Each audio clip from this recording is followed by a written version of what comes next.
Hello YouTube. This is the second video in a series of what I hope to be logical questions to ask people that are members of the Church of Scientology, and some points that I'd like to discuss and hopefully come up to some logical conclusions. The shadow of logic, as my wife calls me now.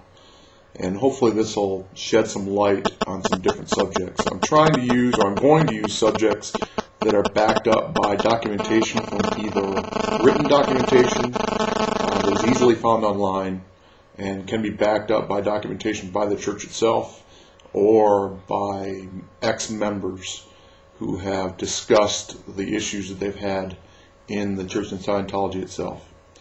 So that's what I'm backing up these videos with. I want to start off on this segment by just discussing an issue. In the link next to me in the box, there's a link for a radio interview from Mr. Henderson that was done recently, a member that had left the church in 2005, who had been in the church for 20 years, whose wife was in for 10 years, and between the two of them had donated over $1.5 million to the church.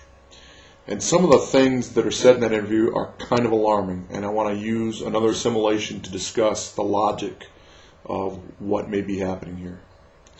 Let's say you were a member of the Catholic Church, like so many people are, and in a confessional you sat with a clergyman. We've all seen it. We've probably seen it on TV where you sit in one room, a clergyman sits in another, and you basically confess your sins. You discuss things that have happened and you ask for forgiveness of those sins. Well, let's say the clergyman in the next room is copying those sins down on a piece of paper, and they're documenting all of what you're speaking of. Let's say that's happening. I don't think that happens in the Catholic Church, but let's say that's happening. And then let's say the clergyman goes and files that away and sends it to headquarters, wherever that may be, the Vatican, wherever. And other members of the clergy open that up and they openly discuss what has happened in your life. Maybe even laughing about it. Maybe even making fun of you. Can you imagine how you would feel if you found out that that had happened? Can you imagine how you would feel if you decided to leave the Catholic Church?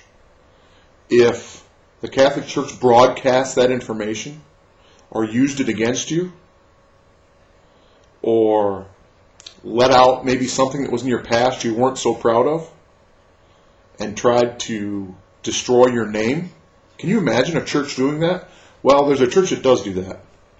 And it seems to me the Church of Scientology has done that, continues to do that, and is doing it today.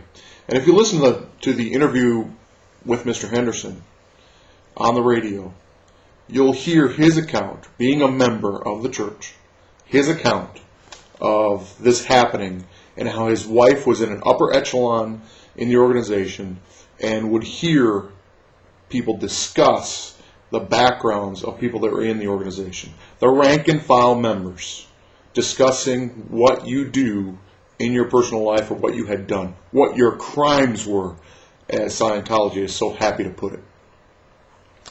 So I want you to listen to that interview and make up your mind for yourself. This is an ex-member. And if you're a Scientologist, you may come out and say, well, he's just unhappy. Well, you know what? He was in for 20 years, and his wife was in for 10 years. And when they entered the Sea organization for months, this put them over the edge. This conduct by the upper members of this organization put them over the edge and had them leave at a high cost. They're disconnected from their families. Many, many members of their families and their own children will not discuss with them. And I'm going to discuss the disconnection aspect in a later segment. The second point I want to make in this interview, or this video, is the number of members that are actually in the Church of Scientology. David Miscavige, in videos that have been posted on the internet, claims to have 6 to 8 million members of the Church of Scientology. I find that hard to comprehend. When I look at that compared to other religions that have about the same number of members, Protestants. Jehovah's Witnesses have about 8 million members worldwide. Now, there are 100,000 congregations of witnesses, and the little buildings that you probably see in your hometown, the Kingdom Halls. There are 100,000 of those buildings worldwide to help those people worship the way they see fit. I don't see anywhere near that many Church of Scientology organization buildings. I don't see 3,000 of them. I don't see 1,000 of them. I don't know if there's 500 of them. I don't see Scientologists in my city of well over 1 million people. So the claim that there's 8 million people that are active members of this Church of Scientology, I think, is basically just a load of crap.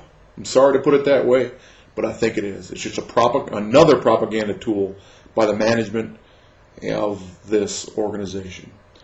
In Mr. Henderson's video, he's going to talk about this. He's going to talk about maybe there's 50,000, and there's about 20,000 that are really paying the bills, that are really dishing in the money for this organization. That's a long way from 8 million. Now, maybe you've sold 8 million books, Mr. Miscavige. Maybe you've sold 20 million books.